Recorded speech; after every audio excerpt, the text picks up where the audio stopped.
આજે આપની સમક્ષ અતિશય ગંભીર અને એક સંવેદનશીલ મુદ્દા ઉપર વાત કરવામાં આવી છે। કોઈ પણ દેશમાં કોઈ પણ પરદેશી વ્યક્તિ બિનઅધિકૃત રીતે રહે અને એની કોઈ ચકાસણી ન થઈ હોય તો આંતરિક સુરક્ષા માટે, દેશની કાયદો અને વ્યવસ્થા માટે, દેશના લોકોના જાનમાલના રક્ષણ માટે મોટું જોખમ ઊભું થતું હોય છે। સરકાર આપણા દેશમાંથી બિનઅધિકૃત રહેતા કોઈ પણ બાંગ્લાદેશી, પાકિસ્તાની, ચાઇનીઝ કોઈ પણ બિનઅધિકૃત હોય એને પકડીને બહાર ફેંકે, લઈ જાય, એમાં સંપૂર્ણ સમર્થન કોંગ્રેસ પાર્ટીનું છે। કાશ્મીરમાં નિર્દોષ વ્યક્તિઓના જીવ ગયા, આપણા ગુજરાતીઓ પણ એમાં શહીદ થયા। આ ઘટના ઘટી અને માત્ર કલાકોમાં જેમ જાદુઈ છડી હોય એમ અમદાવાદના ચંડોળા તળાવમાં બાંગ્લાદેશીઓ છે કરીને 180 બાંગ્લાદેશીને પકડ્યા કે છે। સારી વાત છે। મારો પહેલો સવાલ એ છે કે જો તમે આપણા લોકો શહીદ થાય, મૃત્યુ પામે અને પછી ગણતરીના કલાકમાં અમદાવાદમાંથી 180 ને પકડતા હો અને જે લાંબા સમયથી રહેતા હોય, એનો અર્થ એ થયો કે તંત્રને ખબર જ હતી કે કોણ બાંગ્લાદેશી ક્યાં રહે છે। આટલા દિવસો સુધી કેમ ભાઈ પગલા ન લીધા? તમે શું એનો ફાયદો લેતા હતા? કોણ જવાબદાર છે એના માટે? દેશના બીજા છેડા પર બાંગ્લાદેશ છે। તમે ભારતનો નકશો જુઓ તો સાવ એક્સ્ટ્રીમ છેડા ઉપર બાંગ્લાદેશ છે। કેટલા બધા રાજ્યો પસાર કરીને આવે અને અમદાવાદમાં સ્થાયી થઈ જાય। કોણ જવાબદાર આના માટે ભાઈ?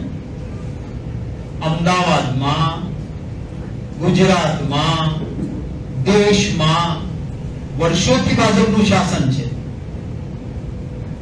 કેમ આ લોકો અહીં સુધી પહોંચી શક્યા એની કોઈ તપાસ ન થાય આ વ્યાજબી નથી। આ દેશની સુરક્ષા માટેનો સવાલ છે। અમારા માટે દલ કે હિત से ऊपर देश का हित, પક્ષના હિતની ઉપર પણ રાષ્ટ્રનું હિત છે। સરકાર કડક પગલાં લે, રાષ્ટ્રની એકતા અને અખંડિતતા માટે કોઈ વિરોધ નહીં હોય, અમે સરકારની સાથે છીએ। પરંતુ કેટલાક પ્રશ્નો તો ઉભા થાય। જવાબદાર રચનાત્મક વિરોધ પક્ષ તરીકે પૂછવા માંગીએ છીએ કે આતંકવાદની ઘટના બની પછી જ કલાકોમાં કેમ બાંગ્લાદેશી પકડાયા? આજ સુધી ક્યાં હતા તમે? જો થોડા જ કલાકમાં પકડી શકતા હતા એનો અર્થ તમને ખબર હતી ને તમારે પકડવા નહોતા। બીજો સવાલ છે, આટલા દેશના બીજા છેડાથી સુધી પહોંચ્યા, આની તપાસ કરી? કેમ આટલા બધા રાજ્યો પસાર કરીને છેક અમદાવાદ સુધી આવે છે? આઈબી શું કરે છે? રોનો રિપોર્ટ શું હતો? સરહદ પરની આપણી સુરક્ષાની વ્યવસ્થા શું? હમણાં જ એક ફૌજના સિનિયર મોસ્ટ પદ પરથી જનરલ બક્ષી સાહેબે કહ્યું 1,80,000 ફૌજમાં સંખ્યા ઓછી કરી નાખી। 1,80,000। શું ઈચ્છો છો તમે? દેશની સુરક્ષામાં આટલું મોટું છીંડું કેમ? જે ચંડોળા તળાવ એનો મુખ્ય સૂત્રધાર પકડાયો, એ મુખ્ય સૂત્રધાર કોંગ્રેસની વિરુદ્ધ રાજકીય કામ કરતો હતો એટલે તમે એને આશરો આપતા હતા? મારો સવાલ છે ભાજપ કે કોંગ્રેસની વિરુદ્ધ કામ કરો પછી તમને બધી છૂટ। અમારા કોંગ્રેસ પક્ષના કાઉન્સિલર, હાલ વિરોધ પક્ષના નેતા 2021 21માં એમણે કાગળ લખ્યો, નામ જો કે આ મુખ્ય સૂત્રધાર અને બીજા બે ગેરકાયદેસર દબાણ કરીને અસામાજિક પ્રવૃત્તિઓ કરે છે, ગોડાઉનો ઉભા કર્યા છે. આ ચંડોલા એ પાણીનું ભરાતી જગ્યા છે, પગલા લો. કેમ ભાઈ પગલા ના લીધા તમે? એ પછી 2023માં ફરી નામ જો કમ્પ્લેન આપે છે, પરંતુ આ એટલા માટે નહોતું થતું કારણ કે એ જે મુખ્ય સૂત્રધાર છે એ ચૂંટણી આવે એટલે ચંડોળામાં ગરીબ માણસોના બધા વહીવટ કરીને કોંગ્રેસ વિરુદ્ધ કામ કરે એટલે ભાજપનું એને સંરક્ષણ હતું. ત્યાં મુસલમાન પણ ના નડે, ત્યાં હિન્દુ મુસલમાન કાંઈ નહીં, બાંગ્લાદેશી હોય તો વાંધો નહીં. રાજકીય ફાયદા માટે ભારતીય જનતા પાર્ટી ગુંડાઓને છાવરે છે, એનો આ સીધો પુરાવો છે. હવે એક બીજી મારી વાત એ છે, મેં કહ્યું કે પાકિસ્તાની, બાંગ્લાદેશી, ચાઇનીઝ સામે કડક હાથે કામ લે, અમે સાથે છીએ. પરંતુ માત્ર નિષ્ફળતા છુપાવવા માટે મારા દેશના નાગરિકો, મારા અમદાવાદના કોઈ ગરીબ, દલિત, બક્ષીપંચ, માઇનોરિટી, સામાન્ય પરિવારના લોકો જો તમારે એના પર બુલડોઝર ચલાવીને તમારી અનાવતને છુપાવી દેવી છે? આ તમારી નિષ્ફળતા છે, તંત્રની, ભારતીય જનતા પાર્ટીની, સરકારની. એટલે હવે ગરીબનું કોણ? ચલાવો ને બુલડોઝર, કાપી નાખો ને પાણી, કાપી નાખો ને લાઈટ. આ અમાનવીય કૃત્ય સામે આંખ બંધ કરીને મેં ન બેસી છે.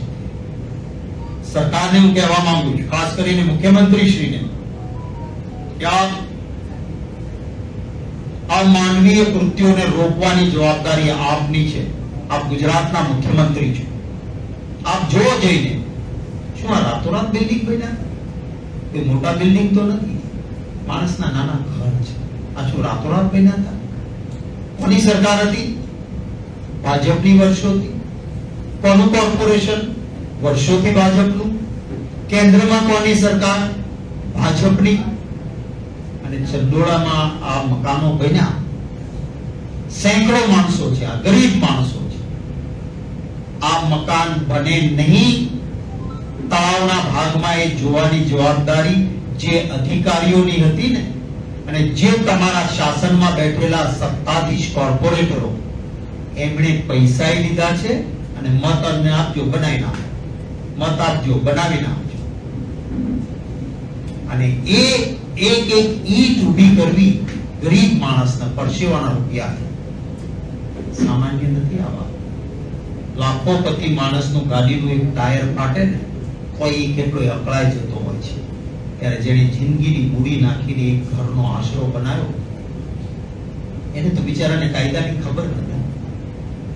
એને જો એ વખતે અધિકારીએ રોક્યો હોત, એને એ વખતે સ્થાનિક તંત્ર ભાજપનું હતું, એને રોક્યો હોત કે આ ચંડોળામાં તારાથી ન બનાવાય, તો એને ત્યાં ન બનાવ્યું હોત. ત્યારે તો હપ્તા, પૈસા, મત લેવાના હતા, એટલે બનવા દીધું. અને કેવા લોકો છે? ગરીબ પ્રકારના લોકો છે. અરે આપ જઈને જુઓ, ઘરમાં દેવી દેવતાઓના ફોટા લઈને બેઠેલા હિન્દુઓ પણ છે. કોઈ બાબા સાહેબની તસવીર લઈને નાના ઝૂંપડામાં રહેતો દલિત ભાઈ પણ છે. તો કોઈ દુઆ કરનારો મુસ્લિમ બિરાદર પણ છે. તમામ ધર્મ, વર્ગ, જાતિના લોકો ત્યાં આગળ છે, કોઈ એક વર્ગના નથી.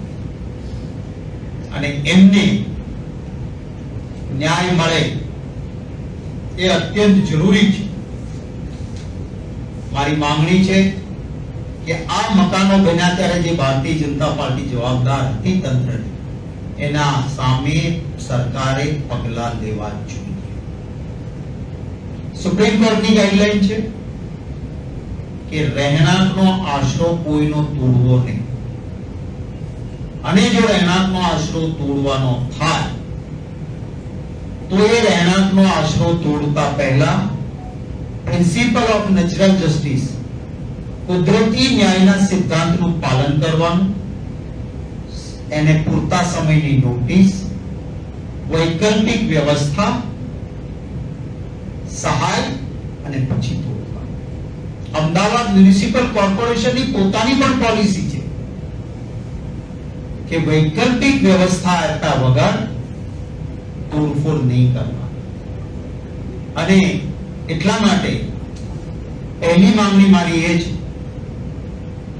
કે ગરીબ લોકોની તોડફોડ કરતા પહેલા કુદરતી ન્યાયના સિદ્ધાંતનું પાલન થાય, એમને વૈકલ્પિક વ્યવસ્થા મળે, સહાય મળે, અને હાલમાં પાણી કે લાઈટ જો કોઈના કાપી નાખ્યા હોય, આ ગરમીમાં વગર પાણી લાઈટે માણસ, ગરીબ માણસ કેમ રહેવાનું? એને તાત્કાલિક જોડાણ કરવાનું, વૈકલ્પિક વ્યવસ્થા આપ્યા પછી તમને લાગે કે અહીંયાથી એને ફેરવવા જરૂરી છે, જરૂર ફેરવવામાં આવે એવી માંગ કરું છું. કાયદાકીય લડતો હું પોતે વકીલ રહ્યો છું, મને ખબર છે એક ગરીબ માણસને સરકાર સામે હાઈકોર્ટ કે સુપ્રીમ કોર્ટ સુધી લડવું ખૂબ મુશ્કેલ હોય છે. પરંતુ ન્યાય માટે જો આ પીડિતો ભેગા થઈને લડવા માંગતા હશે તો સુપ્રીમ કોર્ટ સુધી અમારાથી જે મદદ થશે, એક માનવતાના ધોરણે ત્યાંના વસાહતીઓ, જેમાં હિન્દુ, મુસ્લિમ, દલિત, પક્ષી પંચ, તમામ જ્ઞાતિના લોકો છે, એમને કોંગ્રેસ પાર્ટી મદદ કરશે. એક બીજી વાત પણ કહેવા માંગુ છું. કોઈ માણસ 2-3 વર્ષથી રહેતો હોય, હું પોતે ધારાસભ્ય રહ્યો છું, જિલ્લા પંચાયતનો સભ્ય રહ્યો છું, આજે પાર્લામેન્ટમાં મેમ્બર છું. કોઈ માણસને મત વિસ્તારમાં અમે 2-3-5 વર્ષથી રહેતા હોય જોતા હોઈએ અને કેરેક્ટર સર્ટિફિકેટ લેવા આવે તો પ્રજાનો પ્રતિનિધિ લખી આપે કે હું આને 3 વર્ષ 5 વર્ષ અથવા મારા વિસ્તારમાં રહે છે, ઓળખું છું, મારી જાણકારી મુજબ આની કોઈ ગુનાહિત પ્રવૃત્તિ નથી, આ પ્રમાણપત્ર આપતા હોઈએ છે. હવે અત્યારે ભાજપ વાળા કે કોંગ્રેસના કોર્પોરેટરને કહે છે તે આવું સર્ટિફિકેટ કેમ આપ્યું? અરે ભાઈ, સર્ટિફિકેટ થી કોઈ નાગરિક ના બની શકે. સર્ટિફિકેટ લખીને આપ્યું એ ચારિત્ર્યનું કદાચ લખીને આપ્યું તો પણ તંત્રની જવાબદારી છે, એનાથી કોઈ આધાર કાર્ડ બનતું નથી. આજે હું એમપી છું તો પણ હું લખી દઉં કે આધાર કાર્ડ આપી દઉં તો આધાર કાર્ડ ના બને. આધાર કાર્ડ માટેની વ્યવસ્થા જુદી છે, ના પાસપોર્ટ બને. તંત્રની જવાબદારી હતી કે એના નાગરિક છે કે નહીં તપાસ કરવા માટે. આ મુદ્દા તપાસ્યા નહીં અને હવે કોઈ કોર્પોરેટરે નાનું પ્રમાણપત્ર આપ્યું તો કોર્પોરેટરને પકડવા જાવ છો કારણ કે કોંગ્રેસનો છે? અરે ભાઈ, આટલી બધી મૂર્ખાઈ કમસે કમ ના કરે તંત્ર, એવી વિનંતી સાથે કોંગ્રેસ પક્ષ દ્વારા અમે માંગણી કરીએ છીએ. લાઈટ પાણી કપાયા હોય એના તાત્કાલિક જોડવામાં આવે. ગેરકાયદેસર બાંધકામ બન્યા ત્યારે જેની જવાબદારી હતી એના નામો જાહેર કરીને એ અધિકારીઓ અને પદાધિકારીઓ સામે પગલાં, વૈકલ્પિક વ્યવસ્થા આપવામાં આવે, માનવતાના માપદંડનું પાલન કરવામાં આવે. કારણ કે આ કોઈ બાંગ્લાદેશના નાગરિકો નથી, આ કોઈ પાકિસ્તાનના નાગરિકો નથી, આ આપણા ભારતીય નાગરિકો છે. વર્ષોથી ગુજરાતમાં મહેનત કશ કરનારા સામાન્ય વર્ગના લોકો છે અને એમને ત્યાં બનાવવા માટે જે તે વખતે અધિકારીઓએ હપ્તા લઈને બનાવવા દીધા હતા એના નામ પણ જાહેર કરવામાં આવે. આ ખાસ અમારા તરફથી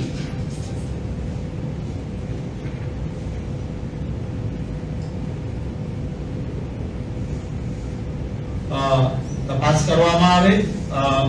પ્રેસ કોન્ફરન્સ પૂરી થયા પછી ભાઈ હિંમતસિંહભાઈ, શૈલેષભાઈ પરમાર અને સન્ની બાબા, અનેક મુદ્દાઓ એવા છે, આપના પ્રશ્નો પણ હશે. 1-to-1 ઇન્ટરવ્યુ આપને અમારા ત્રણેય નેતાઓ, હું વિનંતી કરીશ કે થોડો સમય રોકાઈને આ કેટલાક દસ્તાવેજો પણ છે જે આપને પણ મીડિયાની દ્રષ્ટિએ ઉપયોગી થાય એવા, પ્રેસ લાંબી ચલાવવા હું નથી માંગતો, એટલે એ મુદ્દાઓ પણ આપને શૈલેષભાઈ પાસે કેટલું સાહિત્ય છે એ શૈલેષભાઈ પણ વાત કરશે, હિંમતસિંહભાઈ વાત કરશે અને સન્ની બાબા છે આપને 1-to-1 પણ જેમને ઇન્ટરવ્યુ લેવાશે એ એમને જરૂર વાત કરશે. છેલ્લી મારી આ પ્રેસની વાત પૂરી કરી છે, પણ એક વધારાની બીજી વાત આપ સૌ પ્રેસ અને મીડિયાના મિત્રોને વિનંતી કરું છું. અમારી ભૂલ થતી હોય, અમારી વિરુદ્ધની સ્ટોરી મળે તો એસીડી કડક રીતે લખજો, કોઈ વાંધો નથી. પણ મેં પણ જર્નાલિઝમ કર્યું છે. એક એથિક્સ, એક માપદંડ, મેં ડિપ્લોમા ઇન જર્નાલિઝમ કર્યું ત્યારે અમને શીખવાડતા હતા કે કોઈના વિરુદ્ધની કોઈ માહિતી મળે લખવાની, પરંતુ એનું વર્ઝન લેવાનું. કમસે કમ આપ અમને અમારું વર્ઝન લો, ગમે તેટલું ખોટું આપને લાગે અમારી ભૂલ છે લખો.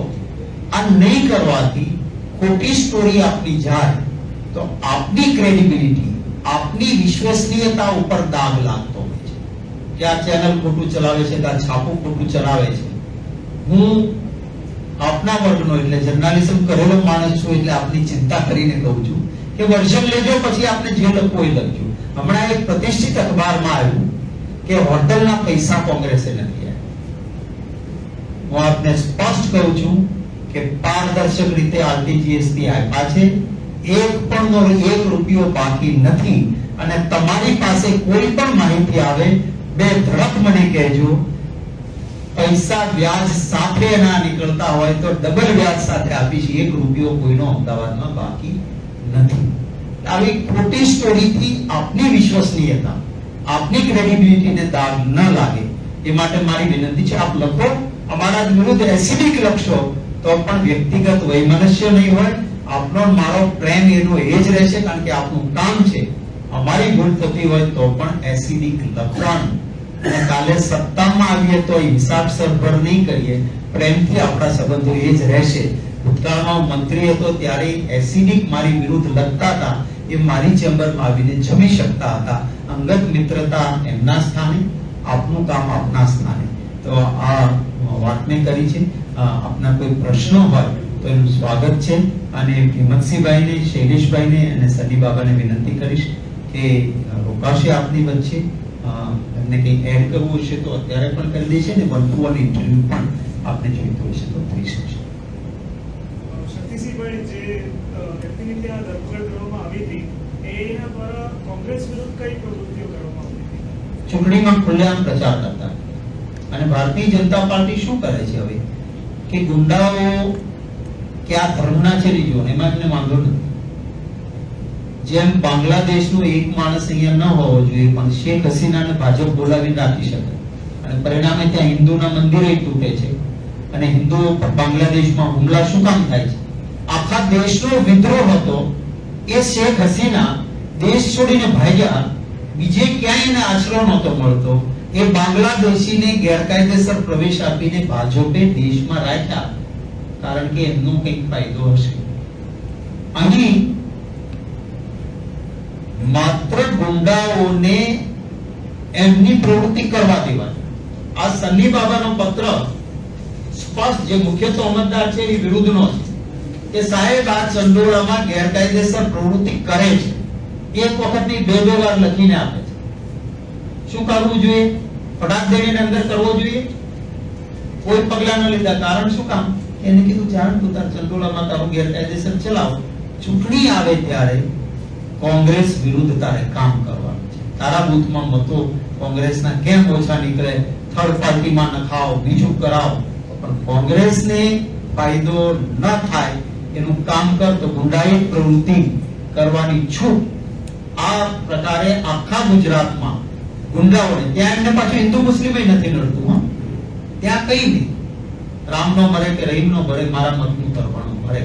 આ હકીકત છે. અને બીજી તરફ હવે કોઈ 5 વર્ષથી કે 10 વર્ષથી ગેરકાયદેસર રહેવા આવી ગયો, એની ખબર કોઈ કોર્પોરેટરને થોડી હોવાની. તો જોયે છે 5 વર્ષથી મારા મત વિસ્તારમાં રહે છે, એને કોઈ ઉઠાવી નથી જતું, કંઈ કરતું નથી. એ આવે અને એને કદાચ પ્રમાણપત્ર લખીને આપ્યું તો એનાથી ન નાગરિક બની શકે, ન કોઈ બીજો ફાયદો લઈ શકે. મેં નજરે જોયું, હું મારા વિસ્તારમાં, હું ધારાસભ્ય હતો, નીકળતા હોય આપણે જોતા હોય કે આ માણસ 4 વર્ષથી 3 વર્ષથી રહે છે, આવે સાહેબ કેરેક્ટર સર્ટિફિકેટ જોઈ, હું લખી આપું એને કે ભાઈ મારી જાણ અને માહિતી પ્રમાણે આ માણસ અહીંયા રહે છે અને મને વ્યાજબી લાગે છે વિચારી. તો ખાસ કરીને પોલીસ કમિશનર સાહેબને અને ડીજીપીને પણ કહીશ કે આપના તંત્રના નીચેના અધિકારીઓને કહેજો કે તમે કોઈ રાજકીય પાર્ટીના નોકર નથી, તમે જનતાના સેવક છો. અને એટલા માટે કોઈ રાજકીય પાર્ટીના ઇશારે રાજકીય નેતાઓને હેરાનગતિ કરવાનું ના કરે. આ પ્રકારની પ્રવૃત્તિ તમારા CR ભગવાનના દરબારમાં એ લખાય છે, એટલું યાદ રાખજો. અને સમય પરિવર્તિત હોય છે. આ પ્રકારના ધંધા ભાજપ કરાવે તો પણ અધિકારીઓ ન કરે એવી પણ આજના તકે ખાસ વિનંતી કરું.